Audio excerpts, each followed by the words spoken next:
Pretty much. I sure did. Calling me up. Wanting credit card, needing one more. She says, I'm scared I get this. Me too, we should go on her account.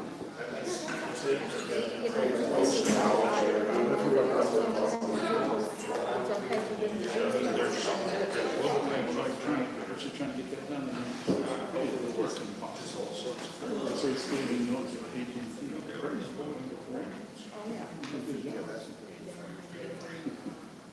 Get something done.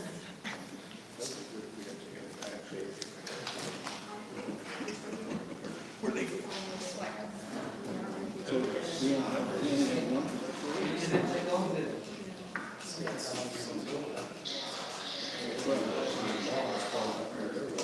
Usually when somebody goes to get water, they also bring it.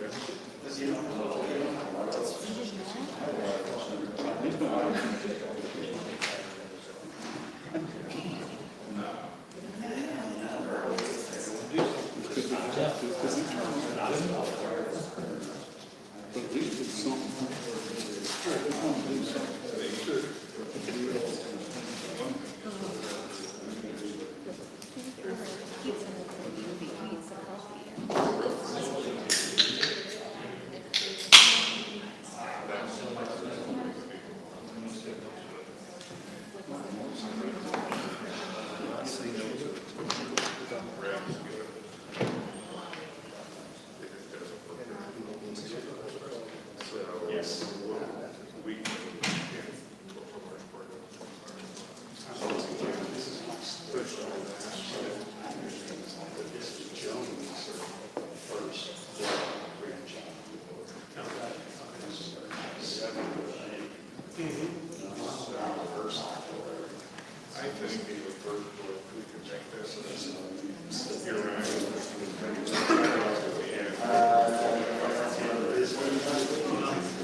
Oh, yeah, so bring it up with them. It's too complicated and stuff.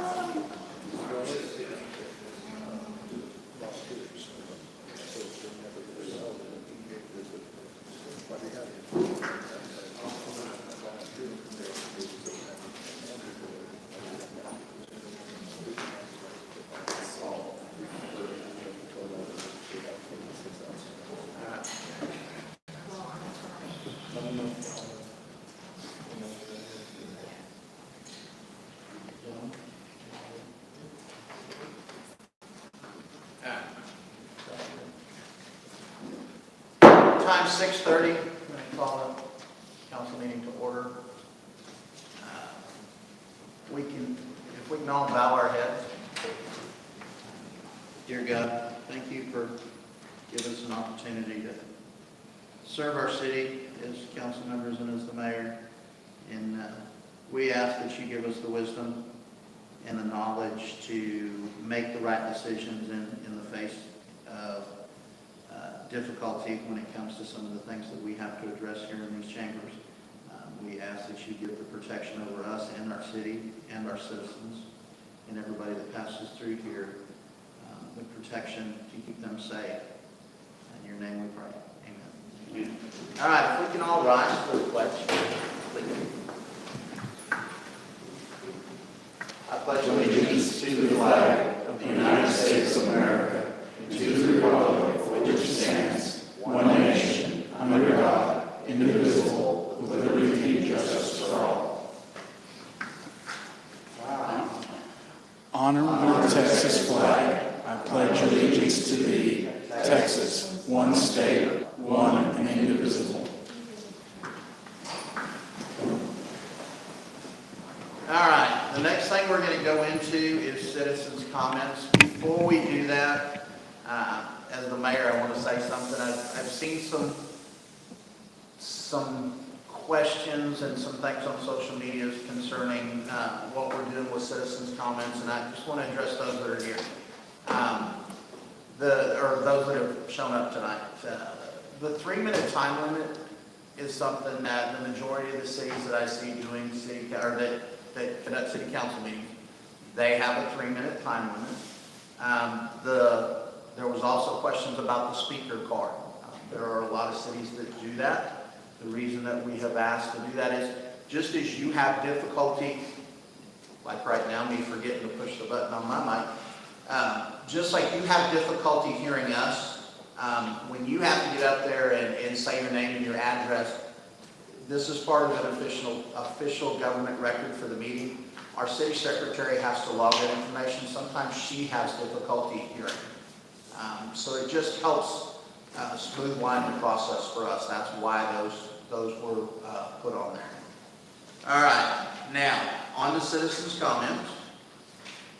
The first person is going to be Robert. Say your last name. Road. Okay. All right. Remember, we've got the time limit, 3 minutes or less, sir, please. Yes, sir. Please still state your name and your address, if you will. Yes, sir. My name is Robert Rohde, and I reside at 13 Dancing Waters here in McLendon-Chisholm. For the record, I am chairman of the McLendon-Chisholm Planning and Zoning Commission, and my term expires in 2020. I want to thank the council for appointing me and look forward to being of services to the citizens of this city.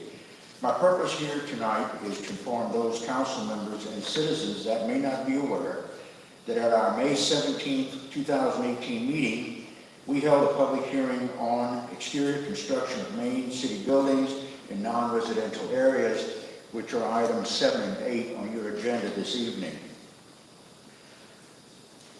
We had 3 citizens address us, and all spoke against that measure. Our discussion also contained concerns of different standards for citizens and standards for the city, that such construction could lead to lower property values, and we were especially concerned of the term "or any other approved material" was just too ambiguous and could lead to interpretations or requests not in keeping with construction standards that we must all adhere to. Matter of fact, a motion was made and second not to recommend approval of this item to City Council. A vote was cast and a motion to not recommend the proposed amendment carried unanimously with 5 in favor and 0 opposed. So on behalf of the Planning and Zoning Commission's decision and those citizens that voiced input that night, I ask the council to reject this exemption. Thank you for your time. Thank you, sir. Mr. Kibbett.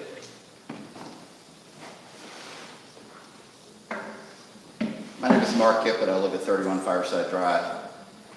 I wish to offer comments regarding agenda item number 6, the Safer Grants. I congratulate Chief Simmons and Ms. Lisa for their fine work, hard work in securing the grant. By no small measure, we owe them both now a debt of gratitude for their long hours, tireless efforts to secure these grants, because they are the basic element which will allow our city to move forward and resolve its fire protection issue. I hope and pray collectively that the members of council take this opportunity to focus their efforts in such a way as these 2 employees have done. Again, thank you.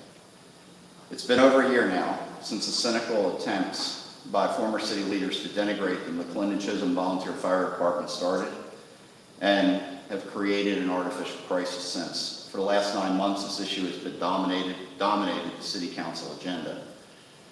For 2 years, the ruling regime has feasted on its steady diet of division. And as of last Friday, the chances for changing this appeared slim. Fortunately, though, again, Chief Simmons and Lisa did a great job to secure the grants, and Chief Simmons and Chief Murphy's demonstrated ability to work together We are now poised to move forward. We need members of council to step up and become peacemakers. Allow Chief Simmons and Chief Murphy to finalize their unified vision and plan to stand up a McLendon-Chisholm Fire and Rescue Department and bring the assets and capabilities of the McLendon-Chisholm Volunteer Fire Department under the city. What we do know is Rockwall County will continue to grow. This community needs fire protection that meets the needs of today and tomorrow, not some gone-by era. We're now the 6th fastest growing county in Texas with some 97,000 residents. We know the demand for quality public services will continue to grow. Our once rural farming community is now a growing city with the fastest growth rate by percentage in Rockwall County at almost 18%. We have the most undeveloped land, and with the expansion of State Highway 205, FM 548, 549, 550, and FM 1139, we can predict that the growth in homes is inevitable. There's no longer a debate of if, but only how we manage smart growth that can preserve what we have for tomorrow. In a city where the average home value is almost $450,000 and home appreciation values have increased by almost 50% in 10 years, we need a clear vision of what we want our city to become. Along with the growth in the numbers of homes and home values, the demographics of our city are also changing. We have a great, vibrant mix of young families, well-established professionals, small business owners, retirees now residing alongside of ranchers and farmers. And I guess that will conclude my statement. Thank you, sir. All right, Mr. Nichol, you'll be next. Folks, before we start citizen comments, I failed to tell you the rules of the quorum will be in effect tonight as well. I apologize. That's my fault. All right, Mr. Nichol. Gary Nichol, 612 Kentwood. I don't like to go make negative statements in public, but I'm unhappy with the way this fire department situation has evolved. I'm as unhappy and disappointed right now as I have been in anything in the 5 years that I've been attending city council meetings. And the reason is because what we're trying to do should not be that difficult. And I don't understand why there's so much friction and animosity and why we split sides and taken everything to be on a personal and emotional basis. This isn't brain surgery.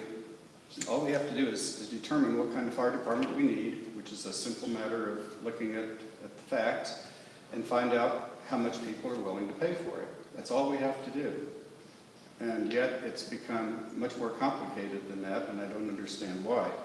I've written several emails over the last few months asking questions, asking for an explanation of what the rationale is for the various decisions that have been made so far.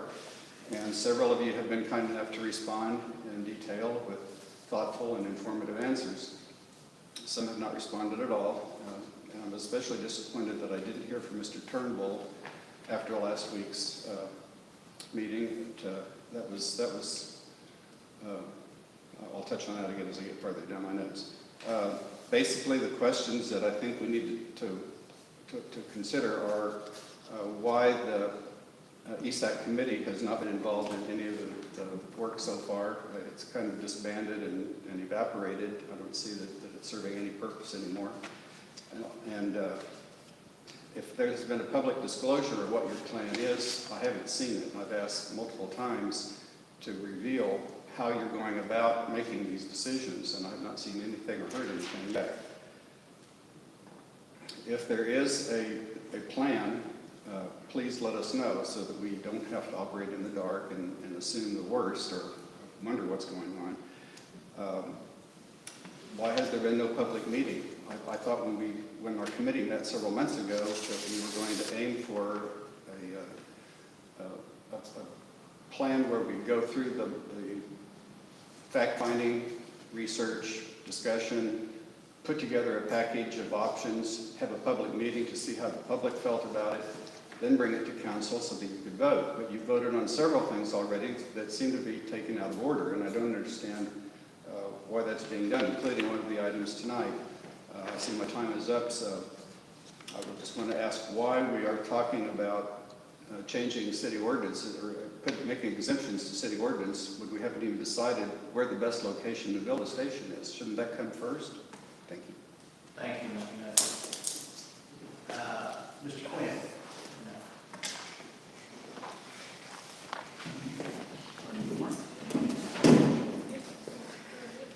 Robert Quinn, 1401 Carrara Drive. Good evening. Item number 4 on our agenda covers our citizen comments. And I find it very interesting that we can invest our time to be here and ask to be heard. And you guys expect us to be here and follow the rules of decorum, and yet our time, it's all our time, right? It's your time too, and I appreciate that, but the fact that we're limited to 3 minutes, I think, is number one, ridiculous. When the citizens' comments is not the reason that city council meetings go on until 11:30 at night on an average night. And number 2, I can understand the needs of our city secretary to accurately report people's comments up here and their names and all of that. I think it's a little ridiculous that we have to give you a synopsis of what we want to be up here talking about. For a group of people who ran on small government, it seems that we keep getting layer upon layer of petty bureaucracy layered upon us for fairly arbitrary reasons. My opinion, thank you for allowing me to express it in 3 minutes or less. Good evening. Thank you, sir. Is that it for citizens' comments? Pardon? Is that the last citizen That comment? is the last one. Thank you. There was nobody that filled out a form. Oh, I'm sorry, if you will. Okay. Then We didn't know we had to fill anything out until we got there. I turn the mic back on. Thank you. Where's my dog? Troy Wright, I live at 441 Briar Glen Lane. Just to kind of touch on a little bit of what has already been said, I'm really a little disappointed in the body that we have elected to be our representatives. I do not think that you're doing a fair job of representing the citizens. We have spoken loudly in reference to the fire department, the direction that you're going, and have made it quite clear that the community is not in favor of what you're trying to do, and yet you're doing it anyway. I do not call that representing the citizens of McLendon-Chisholm, which you sit there and say that you're supposed to be doing.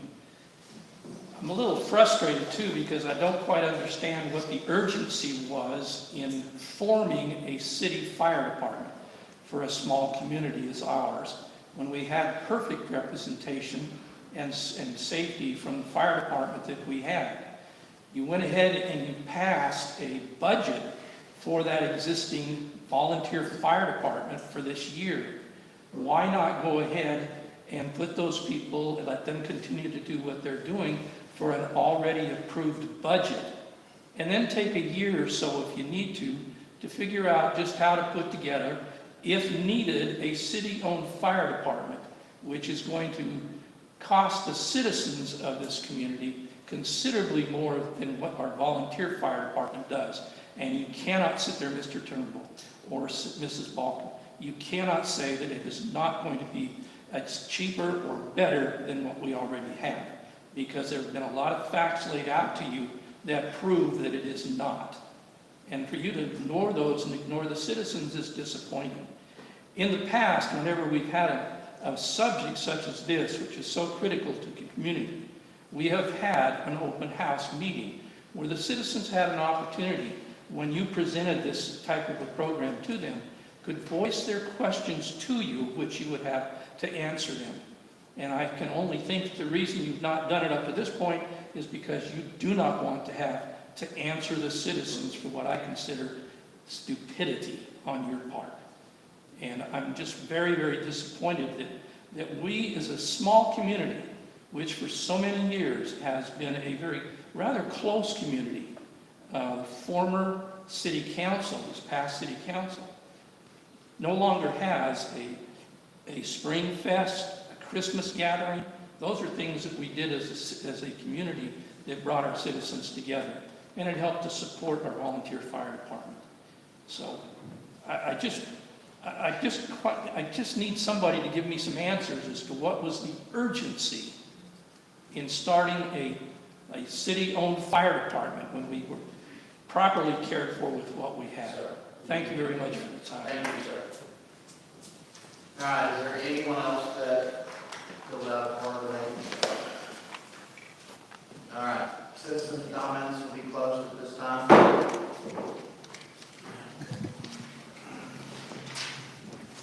There, we'll put it back on.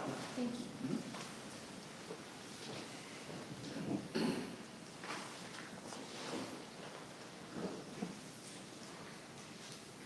All right, we'll move on to item number 5, approval of minutes. It'll be the minutes from July 16th. Do I have a motion on that? I'm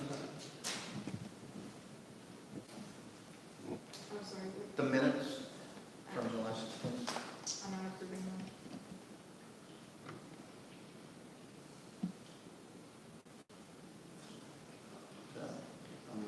Have you gone through anything? Yes, I have. All right, so we got a motion to approve it. I make a motion to approve the minutes. Do I have a second? Second. All right. All in favor of approving the minutes as you guys have seen them? Say aye. Aye. All right. All opposed? Nay? Nay. Okay.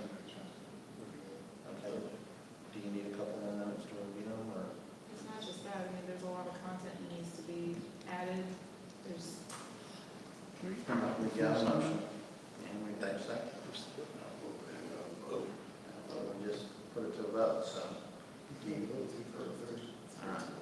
Then show three to approve, 1 against, and you want to abstain, and 1 abstain.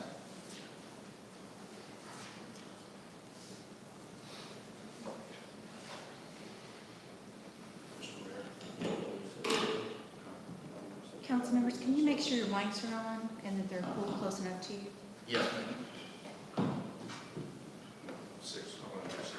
All right. Mr. Mayor, We're going to move to number 6. Yes. if I might be heard before we do number 6. Go ahead, Mr. Turner. Before we begin deliberation for item 6, I'd like permission to acknowledge 2 members of our staff for their outstanding work. Ms. Paloma and Chief Simmons, would you please approach the dais and turn and face the audience, please? yes. Out here in the middle so everybody can see, I guess would be the easiest thing. Talk, we're going together. Just like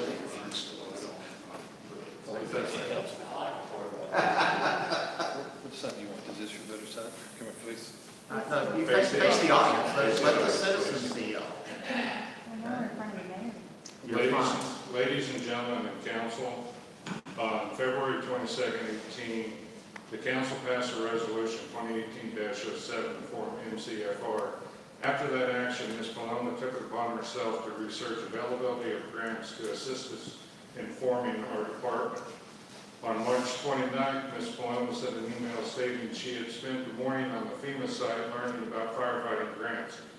She stated, "I don't mind giving it a go, and I've read other federal grants, but I was able to devote full-time efforts to do so, and we don't have that luxury here. I'm a little concerned."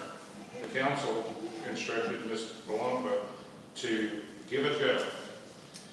Ms. Paloma and Mr. Simmons devoted many, many hours of labor, and just 28 days later, on April 24th, as the final step of the grant writing process, they request that the council pass resolution 2018-21 authorizing a safer grant application letter of support from the council.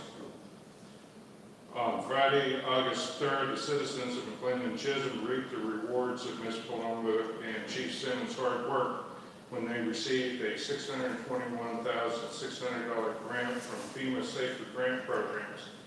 I would like to ask all in chambers and the council to thank Ms. Columba and Chief Simmons by joining me in a standing ovation.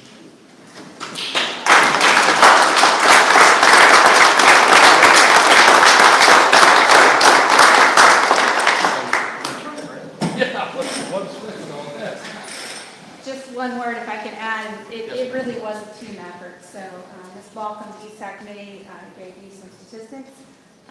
MCVFD gave me some statistics. Mr. Simmons also helped with some, just telling me about how fire departments need to run. So it was a group team effort. And it was fun to write. All right, now to number 6, resolution accepting staffing for adequate fire and emergency response, or the acronym SAFER grant in the amount of $621,600. Discussion and action regarding a resolution approving the acceptance of federal fund in the amount of $621,600 and a cost sharing requirement of $386,400 of city funds over a 3-year period for the hiring of firefighters. Mr. Mayor. Go ahead, Mr. Turnbull. I would move that we table this until either the 13th or the 21st meeting. I believe that's still inside your 30 days for accepting it. Is that correct, Lisa? Yes, sir. We just got this Friday. We have not had the opportunity to go through and dig in all the cracks and crannies and figure out the gotchas or the hidden, as programmers refer to them, Easter eggs that are a benefit that we don't know about. So I think we need more time to familiarize ourselves and talk about it at the next meeting. Definitely we need to discuss it at the next meeting, but I think we should table it tonight. I second that. I have concerns as well about, I'd like to know a little bit more about projections on the income side for years out. So if I understand this, we want to table it. We'll discuss it again next week when we have right here. We can probably postpone this better than table and move it to the next agenda, and we may not take action on it until the following, but it needs to come off of tonight. Okay. Do you have any issue with it, Mr. Larkin? Well, I just want to say I'm going to cooperate, and I feel very good about this. I, for one, have had time to review it, and I've worked with grants before. So I don't see any problem with moving ahead, but for the courtesy of the rest of the council, I understand that. But for that reason, because I've read it and I'm comfortable with it, you can expect my no vote, but that's not a means of discooperation. Just want to make that clear. All right. So, a motion to table it. I'll second it. All right, second. All in favor? Aye. Aye. Aye. All right. Show that 4 for it, and all opposed? Aye. 1 against. All right. Moving on to number 7, public hearing regarding amending, excuse me? Oh, sorry. Public hearing regarding amending Code of Ordinance Chapter 14 zoning. The council received public input regarding the proposed amendment to Chapter 14 zoning of the McLendon-Chisholm Code of Ordinance, Section 6-9, construction materials, subsection B, exterior construction of main buildings in non-residential districts, adding exception municipal government building, housing, municipal government operations may be constructed of metal or any other approved material in consideration of an ordinance adopting the amendment. The public hearing was originally scheduled for May 29th and July 10th. All right, I'm going to turn this over to Mayor Pro Tem Turnbull at this time.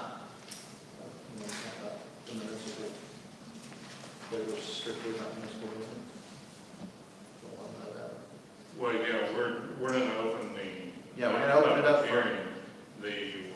What the mayor's talking about is that This ordinance, the way it's written, is solely about allowing the city to use metal as an approved construction material on municipal buildings. It has nothing to do with the type of building being built or the purpose of that building.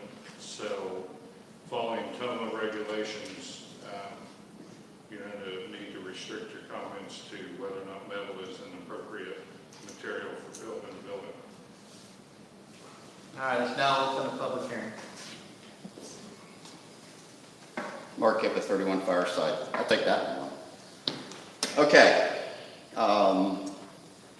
Metal building. Bad idea. Bad idea and a long history of bad ideas generated by this council. And the reason is because if you carve out a government exemption for a metal building, you will therefore provide openings for future attorneys to come in and challenge the overall building code. I've spoken to 3 separate municipal attorneys on this issue. I've asked them a fundamental question. Could that be challenged? The answer is always the same, yes. And we have been through this time and time again, certainly with the tower, where you just open it up. And the only reason you want to build a metal building is for expediency for the thing that I'm not supposed to talk about, which is the fire department. And that's it. And so I don't understand. So I understand, Mr. Mayor. I'll take it. I'll refrain from further comment on that subject. I will note that the city budget is also growing exponentially, some 66% now in growth since 2016. Again, I understand it's a metal building, but at the end of the day, the metal building will create an exemption, carve out an exemption. So I'll conclude then with this point.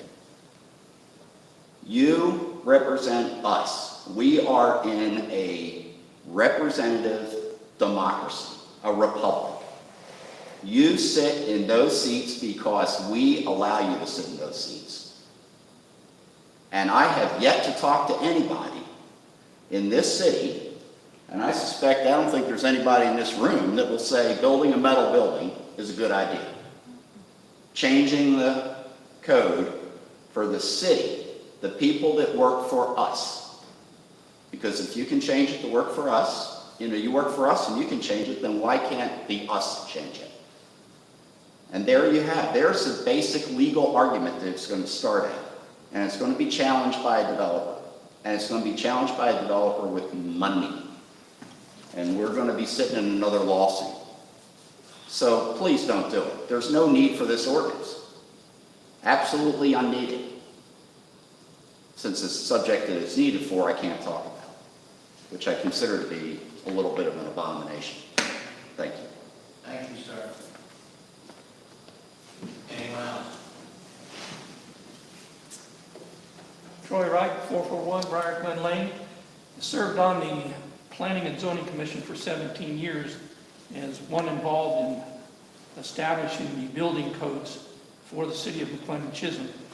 Lots of discussion and time was spent, along with advice from the city planner, multiple city planners, and in regards to the ordinance of an 80-20 masonry build-out.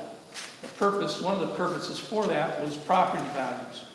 And as soon as you start lowering the property values, it affects everybody else in the community of McLendon-Chisholm.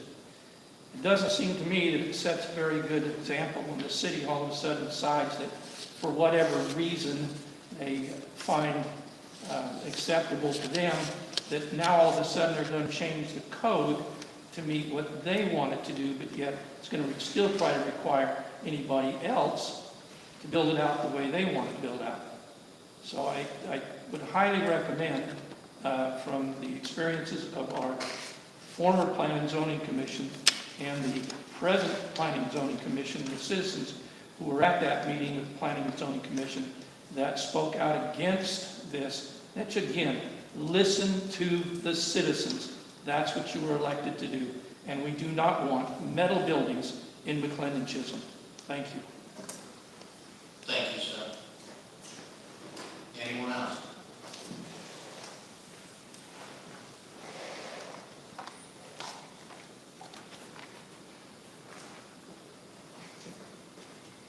Robert Quinn, 1401 Carrara Drive. Exterior construction of main buildings in non-residential districts, adding exception, municipal government buildings, housing, municipal government operations may be constructed of metal or any other approved material. Any other approved material. Number one, I agree with everybody else in the room on this side of the house. I don't think we should build a metal building. I don't think we should build a metal building with a stone face on it. I think we should keep what we have today. Adrian, I'm sure, is aware of a certain glass house in the back, somebody put in the back there. Sorry, my brain has just gone blank for a second. They've got a vegetable house in the back there. Anyway, greenhouse, thank you. Glass greenhouse was built in somebody's backyard in our neighborhood, and it caused quite a fuss with our HOA management company because it's against the HOA rules. Yet somehow it was not enforced, is not being enforced. Well, you know, you're opening yourself up to that same situation on a city scale, so that if somebody wants to build a glass greenhouse 3 stories tall, football field wide, I see a lot of areas around here turning to greenhouses. Well, those are non-residential areas. Do you want big glass greenhouses there? Do you want big plastic greenhouses there? What, you know, it'd be nice if you guys, if we had the option of weighing in on that sort of thing, but you're opening yourself up. You're opening us up to that possibility. So, thank you. Thank you, Mr. Flynn. Anyone else?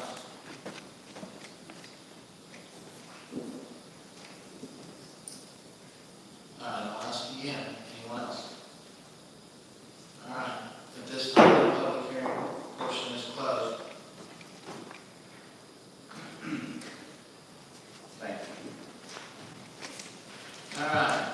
Moving on to item number 8, ordinance amending Chapter 14 zoning. Discussion and action and consider a proposed amendment to Chapter 14 zoning to the McLendon-Chisholm Code of Ordinance, Section 6-9, construction materials, subsection B, exterior construction of main buildings in non-residential districts, adding exception, municipal government buildings, housing, municipal government operations may be constructed of metal or any other approved item in consideration of an ordinance adopting the amendment. So moved. You have a motion? Do I have a second? What was the motion? The ordinance, what Sorry. is read? Just what I read, I'm sorry. Okay, I would second. Okay, we have a motion, we have a second. All in favor? Right, straight, so, I'm sorry, my fault. Open for discussion at this time. Mr. Mayor. Go ahead, Mr. Trumbull. Kind of a lengthy comment here. The 2017 TML Mayors and Council Members Handbook, page 41, paragraph 4.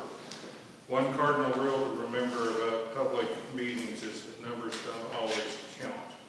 There are some topics that naturally draw large, highly biased crowds. Local minorities often swamp public hearings to show that their side has widespread support.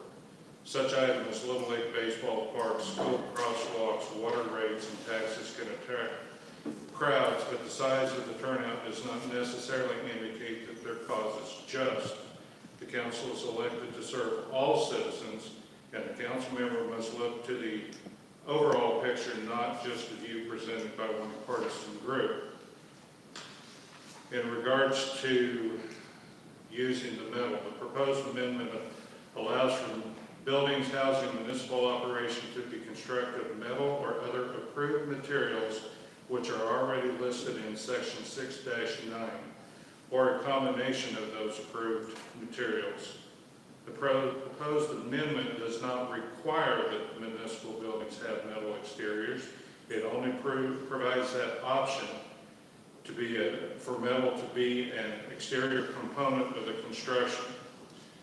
This proposed amendment makes it clear that government buildings may be constructed of metal or a combination of other approved materials and does not require the consideration of a specific use permit, or rather provides the option for the council to approve exterior materials for buildings housing governmental operations consistent with this amendment and the construction requirements and codes. A lot has been said in both the P&Z meeting and this one about the word exception. Currently in the city's code of ordinance, the word exception appears 20 times, most notably in the L1 zoning district, which is included in the area where this amendment will go. Exception: metal buildings are permitted in the L1 light industrial or planned development districts upon review of the Planning and Zoning Commission and approval by City Council, subject to 5 conditions. So the exemption already exists. The building, putting this in there does not say that we're going to build a building with metal, but it gives us the opportunity to. The other thing that I've heard is, why give the council or the city the ability to do things that the public can't?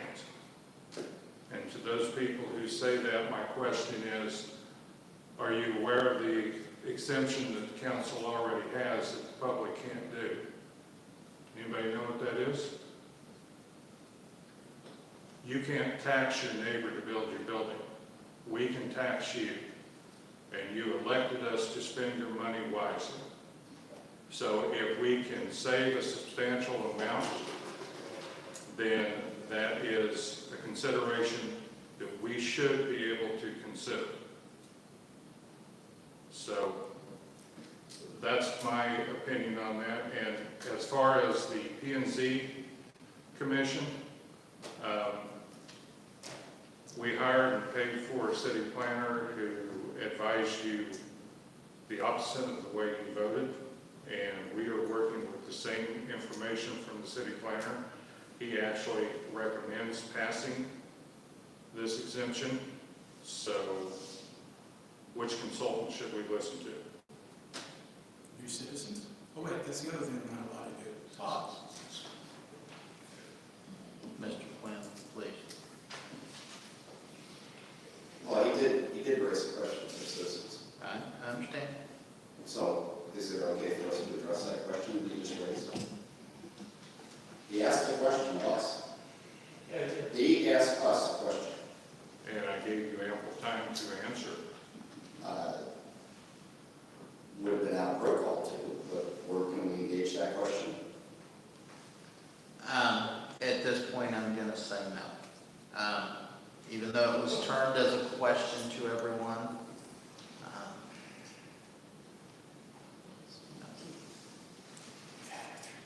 That's All right. my comments. We have a motion on the floor. We have a second on the floor. Is that correct? Okay. Excuse me. I'm sorry. I'm horrible at doing that. This should we have a motion. We have a second. We're still discussing it. Do we have? That's what I'm saying. I'd like to. Looking to who the next person is to talk. Yeah, excuse me. I feel a lot like probably everyone in this room that nothing is quite as frustrating as government treating you like you're stupid. Now, this is a transparent issue. If it's not about that which cannot be said, what is the rush? Why is this even on the table at all? Because there's no pressing need at all. Personally, I think that giving this is essentially the same as giving a psychopath a gun and hoping he doesn't shoot anyone. If he has a history of doing that, I do not want to even give that opportunity to make it easy to basically manipulate our ordinances to meet a specific agenda. It's not the best service to the people. We also keep referring, or I keep hearing about this apparent majority of people who might support this kind of move. They have yet to show up. They have yet to talk to me personally. I talk to a lot of people nowadays, and I don't just sit there and pick and choose. And I have yet to hear anyone say they want a metal building, they want to spend more money on services than more efficient methods. So I am very much opposed to this. I'm very concerned about the property value aspect and the potential that it can open up other lawsuits, whether they win or lose. Our legal bills are already out of control. I don't want to end up like a Garland or along 276. That's kind of the reference, and we have that opportunity. We have a lot of land, and there's developers out there that I'm sure would love to find a way to force us to accept things that none of us would want across the street from our house. I doubt anyone would want that across from Kingsbridge or Sonoma Verde or Chisholm Crossing or whoever. So I'm very much opposed to it. Again, given the light that there's literally nothing in front of the council right now that makes this an urgent issue, I see no reason at all to approve it tonight. Well, I just want to say that I would say ditto to everything pretty much that was said here. I haven't spoken to anybody that wants this. I've only heard a couple of people within the city at all make those murmurings, and that they basically sit on the council. But the reality of it is, I don't see the need to push this ordinance through. I don't think that we should put ourselves at risk. I think that building of municipal buildings, they should be built to last. And while I know metal buildings can be built to last, I would prefer not to have those become eyesores or to have anything. Quite honestly, there are some existing metal buildings within the city limits now that are falling apart. They're rat infested and everything like that. I just don't see that we need to do this. As Mr. Kippen pointed out, and as Troy pointed out, the citizens elected us to represent them. I believe their voice says no to this ordinance, and I will vote accordingly.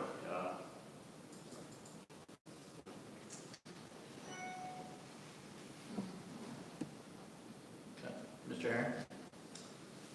First, I'd like to address the notion that this is somehow going to open the door for other people to come in and build buildings.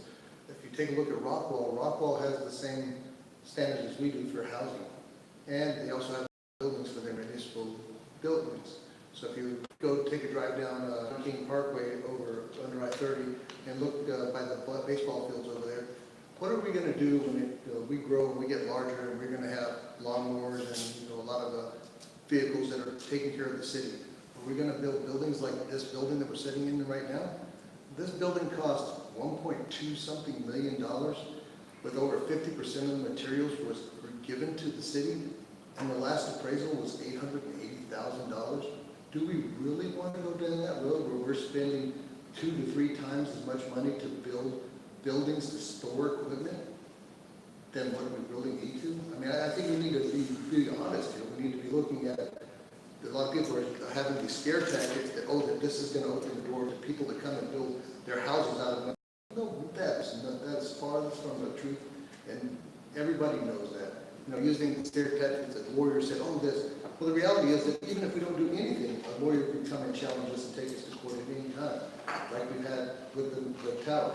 We disapproved that tower, and guess what? That person, even though we were within our rights to disapprove that tower, they took us to court.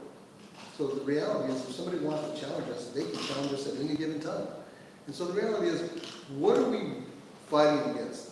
The notion that the city can do something that the citizens can't do? Well, the reality is the city can do things that you can't do anyway. They've always been able to do that.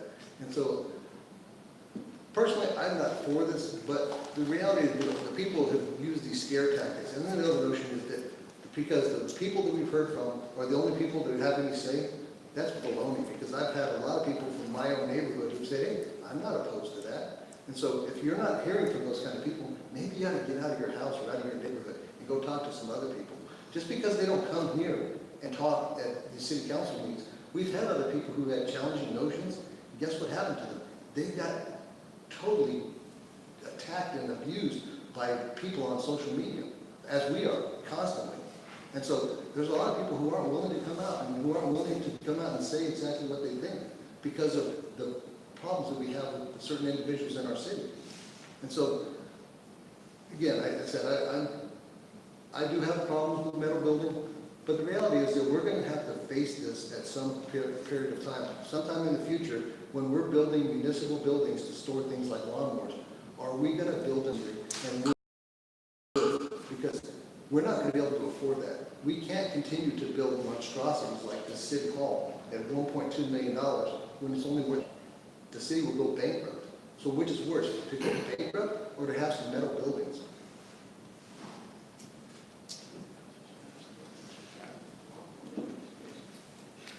Anyone else at this, hold on. Ms. Parker? I'm good. Okay.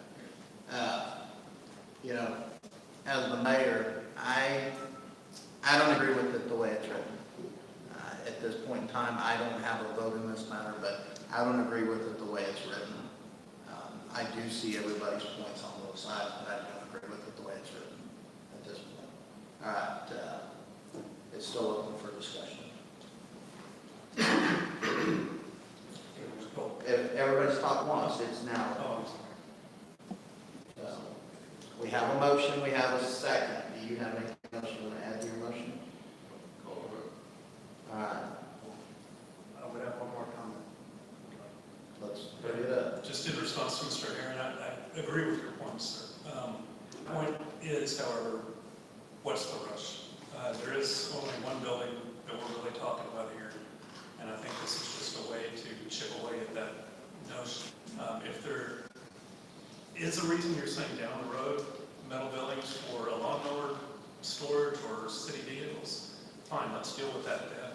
No, tonight, in August 6th, whatever, with nothing else on the agenda or being discussed among the city council, I really just don't see the reason that this has to be pushed through right now. I know the reason it's being pushed through, but I don't think it needs to be, until we even have a plan to approve something specific, there's no reason to open this up. There's no benefit. If we get down the road, we have a discussion about a specific building and a specific reason to allow for that variance, and we're able to discuss that with the citizens, then that's the time to bring this up, and it's approved in a night. But to just have it approved, so we have carte blanche, I don't see the reason for that. That's my opinion. All right, duly noted, Mr. Clement. All right, there's a motion and a second. I'm sorry. Just a question, Mayor Pro Tem. Go ahead. Carol, can you explain why did we have to amend this particular ordinance? Wasn't it, there was some reason behind it, is that right? Mainly it was cost. There's cost and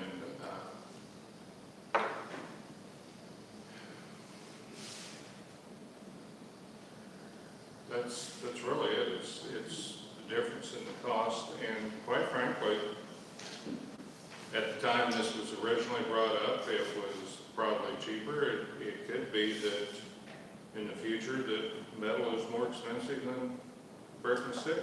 So it doesn't mean that we're going to use it, but the city, because we are spending the taxpayers' money, the city should not be restricted on what we can use for building materials as long as it does not infringe upon the safety of the people inside the building or visiting the building. So would you say that it's just giving us more options that would be available for us if we were getting ready to do anything, I guess, in the future? For any municipal building. Anything further? We have a motion, we have a second. All right, moving on to number 9, executive session, recess into executive session in accordance with section 551.074 of the Texas Government Code, personnel matters to deliberate about appointment, employment, evaluation, reassignment duties, discipline, or dismissal of a public officer or employee, city administrator, assistant city administrator, city secretary/treasurer, fire chief/fire marshal, and administrative assistant. At this time, it is 7:22. We will, I guess, adjourn to executive session.